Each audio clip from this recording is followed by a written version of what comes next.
Hello guys, welcome back to another video. So this is Josh's thoughts on February's pickups. So like how I said that in third person, that's yeah, right. So we picked up 12 films last month, and I'll just get started with my top 5.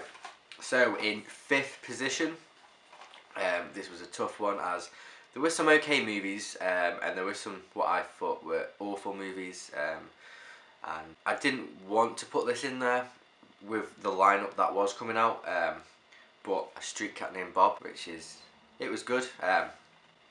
Quite a few British movies were actually in this month, which was really good.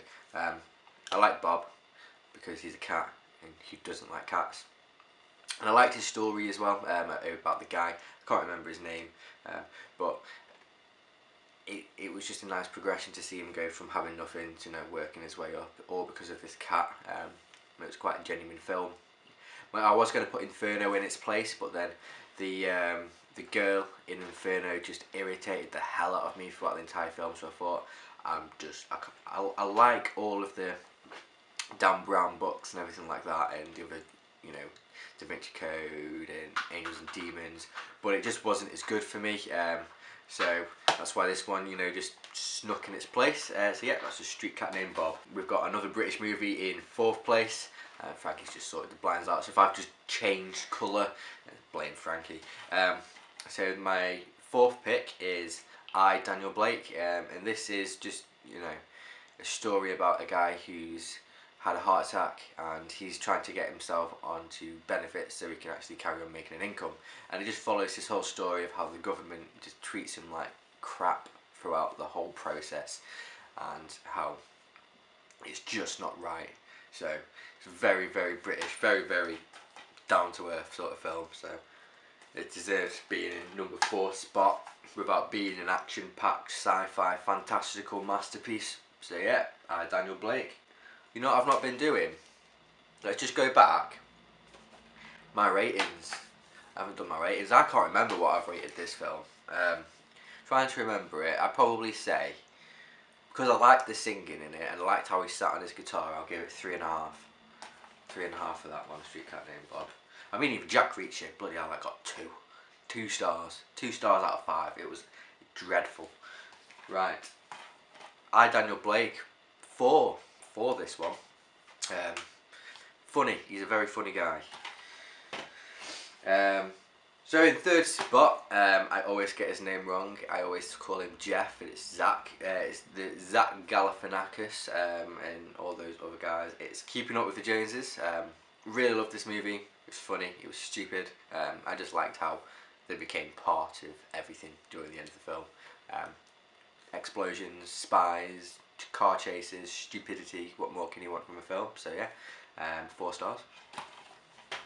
Now this one confused the hell out of me, and this is my number 2 spot, and this is Mr. Right. So when you have serial killers, you don't expect them to be anything like this guy. It's just, I don't even know how to explain it. He's the weirdest, most outrageous guy ever.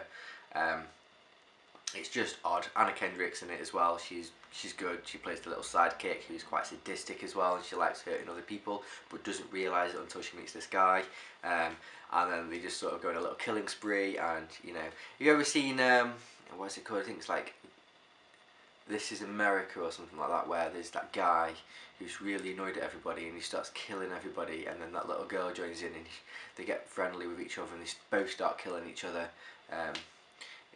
Well, it was Welcome to America, something like that. It reminds me a lot of that film, but in a different respect, but that was good. And my number 1 position is also a film you probably would have guessed if you know me quite well after watching a few other videos. People have put this in the comments as well, saying this is a film that I should watch, and you were right, it was a great film and it has taken my number 1 position, and it is Train to Busan. I really like zombie films, and this was a great zombie film. There were a few flaws in it that I really, really got irritated by, but thinking back, it was a really cool concept. The only thing that really let me down in this film was the guy in the end, how he decided that he wasn't going to let anybody in. It's a bit of a spoiler, but he decided he wasn't going to let anybody in that was fighting through the rest of the horde of zombies. And by the end of it, he got turned. When you think about it, I don't know if it was just a kill off or where he was showing the monster already, and his personality is all made me realise he already wanted to be like he was also zombie. That's quite cool. That much did. But there was so much cool stuff in this. It was strange how they limited it to a train. So everything about this was done really well, and it deserves a lot of hype because it's really good. If you don't mind watching a film which is subtitled, then definitely give it a watch. It's better than American zombie films, definitely. But yeah, it's really good. It's Korean, isn't this one? Yeah. So it is a very, very good one. I don't think it's as good as The Battery. Still think The Battery, maybe Wormwood, they're still my favourite films. I know they are.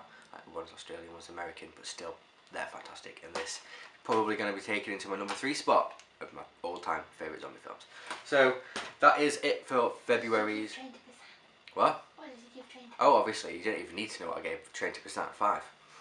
Right, so that is it for February's Monday movie hunts and my thoughts on them. So that is in top spot, Train to Busan. There goes Mr. Right, keeping up the Joneses. I, Daniel Blake, and a street cat named Bob. There we go. So tune in next month for my next 5 favourite pickups and all my opinions and everything on that. So if you want to see another one, thumbs up, subscribe if you haven't, and pop a comment down below.